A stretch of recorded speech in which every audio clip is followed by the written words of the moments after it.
Friends, मैं हूँ शीलू और आप सभी का स्वागत है शीलूज़ दुनिया में।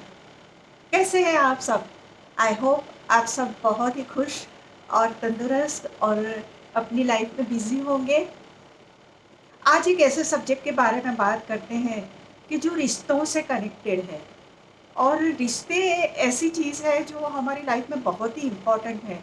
हम खुश होते हैं तो भी हमें रिश्ते चाहिए, दुखी होते हैं तो भी रिश्ते चाहिए। हम जब जन्म लेते हैं उसके साथ हमारे रिश्ते शुरू हो जाते हैं और हमारे मरने के बाद भी रिश्ते ख़त्म नहीं होते, वो रिश्ते वहीं पे रहते हैं। तो समझिए हमारी लाइफ में कितना इम्पोर्टेंस है ये रिश्तों का। पर कई बार ऐसा होता है कि हम लोगों से मिलते रहते हैं और कई बार उसमें हमें दुःख भी पहुँचता है कि ये इंसान मेरे साथ क्यों ऐसा कर रहा है? क्यों मुझे इग्नोर कर रहा है? क्यों मुझे मेंटली तकलीफ़ दे रहा है इतना? पर उसके कारण हमें मिलते नहीं हैं और हम दुखी हो जाते हैं। आज उस बारे में बात करेंगे। देखो आपका कोई ऑफ़िस कलीग है या आपकी कोई फ्रेंड है, बहुत अच्छे रिश्ते हैं आपके, दोनों साथ में जाते हो और साथ में ही सब काम करते रहते हो, तो आपको एक-दूसरे के लिए इतना क्लोज़ अटैचमेंट हो जाता है और उसके बाद अचानक से वो जो दूसरा इंसान है, वो आपको इग्नोर करने लगता है। जैसे आप हो ही नहीं, बात करता है तो ये इस तरीके से नहीं सोचेगा कि आप वहाँ पे खड़े हो और आपके सामने देखेगा भी नहीं या बात ही नहीं करेगा या कहीं और आपको देख के रास्ता बदल देगा और या फिर कुछ ऐसी हरकतें करेगा जिससे आपको बहुत दुःख पहुँचे। तो आप सोचते हैं कि अरे! मैंने तो कुछ किया ही नहीं है, फिर भी ये इंसान ऐसा क्यों कर रहा है? गलती तो शायद मेरी ही होगी या कुछ भी आप सोचते हो, इमोशनल हो तो और भी ज़्यादा कुछ न कुछ सोचते रहते हो और उसकी वजह से आप अपसेट हो जाते हो। कई बार डिप्रेशन हो जाता है, रिश्ता ऐसा होता है तो। तो ऐसा क्यों करते हैं ये लोग दूसरों के साथ? उस उसका अगर एनालिसिस करें तो थोड़ा ये मालूम पड़ता है कि थोड़े अलग टाइप के ये लोग होते हैं जो इस तरीके का बिहेवियर करते हैं। फर्स्ट टाइप के लोग ऐसे होते हैं कि जो अपना पावर दिखाना चाहते हैं। अगर आप इतने ओबीडिएंट हैं और रिश्ते के लिए इतने अ, गंभीर है कि आप वो रिश्ते को निभाना ही चाहते हैं, तो आप क्या करते हो कि हर टाइम उसके लिए अवेलेबल रहते हो या वो जो भी काम बोले आप जाके कर दोगे फटाफट से, कभी उसको नाराज़ नहीं करोगे। वो इंसान आपकी इमोशंस को समझ जाता है और फिर वो अपनी पावर गेम खेलता है। वो क्या करता है कि इस तरीके से आपको थोड़ा ये रियलाइज़ कराता है कि मेरे बिना इसका चलने वाला नहीं है और आप जो रोते रोते हो या अपसेट हो, वो सब देख के उसे ऐसा लगता है कि अब मेरा पावर और भी बढ़ रहा है, यानी मैं रिश्ते में ऊपर हूँ। तो ये बहुत गलत चीज़ है और ऐसा नहीं होना चाहिए, पर कुछ लोग ऐसे होते हैं। दूसरे लोग ऐसे होते हैं कि जो अपने काम से मतलब रखते हैं। उनको लेना-देना यही है कि ये भोला इंसान है या सिंपल इंसान है, वो तो जो भी करे मैं कहूँगा वो करते ही रहेगा या करते ही रहेगी, तो मुझे उसमें चिंता करने की ज़रूरत नहीं है। वो लोग ऐसे होते हैं जो अपना काम निकलवाने के लिए लोगों का इस्तेमाल करते हैं, लोगों का यूज़ करते हैं। तो ऐसे लोगों लोगों को कोई पड़ी नहीं होती कि आप कितने हर्ट हो रहे हो, कितने दुखी हो रहे हो, उससे कोई पड़ी नहीं होती। वो फिर दूसरे इंसान के पास उसका यूज़ करने चले जाते हैं। तो ये 2 टाइप के जो इंसान होते हैं, वो इग्नोर करना और बहुत किसी को दुःख पहुँचाना उसमें माहिर होते हैं। तीसरी बात ये भी हो सकती है कि शायद कोई ऐसी घटना घटी है उसकी लाइफ में या कुछ ऐसा हुआ है या उससे कुछ हेल्थ इश्यूज़ चल रहे हैं या घर के कोई इतने बड़े इश्यूज़ चल रहे हैं उसके कि जिसकी वजह से वो इंसान इतना अपसेट रहता है और उसे किसी के साथ बात करना अच्छा नहीं लगता। उसमें आप तो कहीं आते ही नहीं हो, फिर भी वो आपके साथ भी उस तरीके से बिहेव करेगा कि मुझे किसी से बात नहीं करनी है। तो वो ये भी एक वजह हो सकती है और ये इतनी बड़ी वजह होती है कि जो इंसान ऐसा करता है उसे खुद को मालूम नहीं है कि मैं इस मेरी बेस्ट फ्रेंड को इतना इग्नोर कर रहा हूँ और वो क्या सफ़र कर रही है, वो उसे ध्यान नहीं होता है। तो इस 3 टाइप के इंसान हो सकते हैं जो इग्नोर करते हैं किसी को। अब ऐसी सिचुएशन में आपको धैर्य से काम लेना पड़ेगा। आपको ये सोचना पड़ेगा, सबसे पहले तो आप उस इंसान को कितने टाइम से जानते हो। तो आप उसका ऑब्ज़र्वेशन आपने काफ़ी कुछ किया होगा, आपको मालूम होगा कि ये इंसान किस टाइप का है। कई बार बहुत स्ट्रेस में होने की वज़ह से है ना, इंसान चुप हो जाता है। उसका कोई ऐसा इंटेंशन नहीं होता, पर उसे मन नहीं करता कि मैं बात करूँ।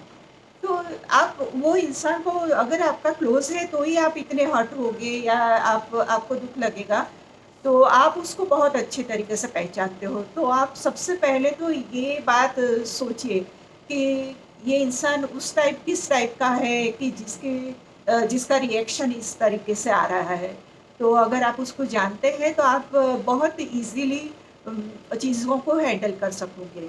दूसरी बात ये है कि अपना जो इमोशंस है, उसको आपको कंट्रोल करना पड़ेगा उस टाइम पे। आप रोना-धोना और जो दूसरी मिन्नतें करना शुरू कर दोगे ना, उससे और भी डिस्टेंस बढ़ जाएगा। तो वो नहीं करना है। अपना जो इमोशनल रिमोट कंट्रोल है ना, वो उसके हाथ में मत दो, अपने पास रखो। एक और बात है, ये सोचिए कि वो इंसान क्या बहुत बिज़ी हो गया है या फिर वो जानबूझ के आपके साथ दूरी बना रहा है, उसे क्या प्रॉब्लम हुआ है? ये जानने की कोशिश उसके नज़दीक के जो लोग हैं, उससे आप कर सकते हो कि क्या भई उसकी लाइफ़ में चल रहा है? क्यों अचानक से ये इंसान इतना अलग-सा बिहेव करने लगा है? तो उससे आपको थोड़ा बहुत अंदाज़ा आएगा कि क्या चल रहा है उसकी लाइफ में। हर बार इग्नोरेंस का मतलब नफ़रत नहीं होती है या कोई दूसरी जगह पे इंसान डाइवर्ट हो गया है, ऐसा भी नहीं होता है। कुछ परिस्थितियाँ ऐसी बनती हैं तो कई बार ऐसा होता है, इंसान डिप्रेशन में चला जाता है, उसे आपकी ज़रूरत होती है पर फिर भी वो बोल नहीं सकता है। कई बार ऐसा होता है तो एकदम नेगेटिविटी पे जाने की कोई ज़रूरत नहीं है। आप उसके बारे में थोड़ा बहुत आपको अंदाज़ा होगा तो आप इज़िली उसको कैलकुलेट कर सकोगे कि किस तरीके से उसकी मनोदशा या मनोस्थिति होगी। कई बार है ना, हम रिश्ते ऐसे होते हैं कि अपने आप को ब्लेम करने लगते हैं। मैंने ही कुछ किया होगा, मेरे से ही कुछ गलती हुई होगी, उसको ये पसंद नहीं है, मैंने ये कर दिया इसलिए ये मेरे साथ ऐसा कर रहा है। या फिर आपको ऐसा लगता है कि मेरे में ही कुछ कमियाँ हैं, क्यों मेरे साथ ऐसा होता है? ऐसा नहीं होता। आप अपने आप को ब्लेम ना करें, क्योंकि पहले परिस्थिति को पहचानें कि क्या चल रहा है, उसका आप इन्वेस्टिगेशन करें। क्यों ऐसा हुआ है, ये आप सोचिए और थोड़े दिन जाने दीजिए और शांति रखिए। उसके बाद पर्सनली आप उस इंसान को मिल सकते हैं और शांति से, रिस्पेक्टफुली कुछ ऐसे ही पूछ लो कि क्या चल रहा है आजकल, तो बहुत बिज़ी रहते हो, कुछ ठीक-ठाक लग नहीं रहा है, आपको कुछ तकलीफ़ है, कुछ हो तो मेरे साथ शेयर कर सकते हो। इस तरीके से प्यार से, रिस्पेक्ट से आप उससे बात करोगे ना, तो वो अगर सच्चा इंसान है तो वो उगल देगा, जो भी उसका प्रॉब्लम है, जो भी तकलीफ़ है, वो सब बोल देगा।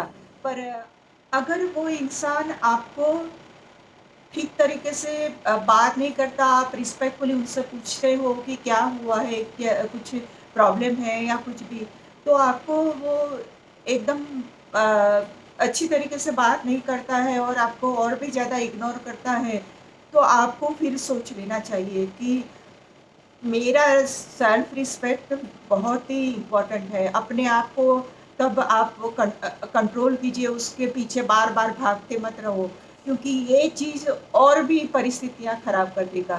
तो अपने मन को कंट्रोल करो, अपनी इमोशंस को कंट्रोल करो और उसके पीछे भागना बंद करो। अगर वो आपके रिलेशन से या आपकी फ्रेंडशिप से खुश है, वो वापस आएगा ही आएगा जब अपने ज़मेले में से निकलेगा। और अगर वो नहीं आता है तो समझ लीजिए कि वो इंसान अब आपसे दूर हो गया है। और अगर आपको लगे कि आपके लाख समझाने के बावजूद भी अगर वो इंसान आपकी वैल्यू नहीं कर रहा है, आपको इग्नोर ही कर रहा है, तो अपने मन को डाइवर्ट कीजिए। अपनी हेल्थ, अपनी वेल्थ, अपनी खुशियाँ और अपना आत्मसम्मान, उसके ऊपर आप फ़ोकस कीजिए और अपने मन को समझा लीजिए कि आपकी जो सेल्फ रिस्पेक्ट है उससे बढ़कर कुछ भी नहीं है।